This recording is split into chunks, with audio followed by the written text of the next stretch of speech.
Take a look at this. These are all the animals that have the ability to hibernate, and scientists believe that humans used to be able to hibernate too. Scientists are working on a way to unlock hibernation in humans. I promise you, this is not some sci-fi movie. In the 1900s, a study was published that showed that Russian peasants in the area of Pskov would go into a hibernation-like state for the majority of the winter months. Similar observations have been made across the world, in Alpine regions in France and Finland, and some more recent studies in Aboriginal communities in Australia showed that Aborigines had a way of entering a temporary state of hibernation during the night in order to be able to withstand the near-freezing temperatures of the desert. This temporary hibernation is known as torpor. And here's the weird thing. Scientists don't believe this is evidence for hibernation, but they do think that it's possible. Because hibernation is not sleep.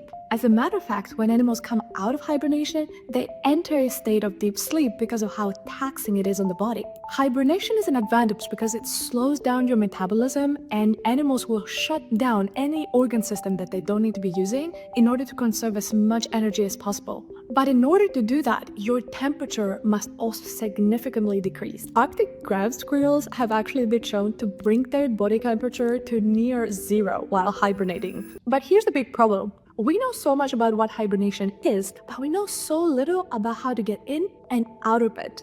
What sets it off? Is it genetic? Is it a metabolic pathway? Maybe a hormone? Or is it entirely external factors that set that trigger off? And most importantly, is it voluntary or involuntary? Here's why there's a lot of research going into hibernation. If we can artificially put humans in a state of hibernation, it would be amazing news for space travel. But the reason why is not the 9-month trip that we're projected to have to make to Mars. You see, in the 1960s, an incredible study was published that showed that during hibernation, our bodies become more resistant to radioactivity. This is a huge deal because cosmic radiation is going to be one of our biggest challenges to overcome if we want to become an interplanetary species. But this could also be huge news for cancer research and cancer patients down here on Earth. This is one of the leading scientists in the University of Bologna. This is how he describes things. Current medicine is like trying to fix a car while it's running. Hibernation is essentially putting us in a neutral state that it's much easier to intervene in. But there was another interesting discovery. Most animals after hibernation seem to only have used fat to sustain themselves during that state, not bone or muscle. You probably have heard about astronauts struggling with bone density loss and muscle mass loss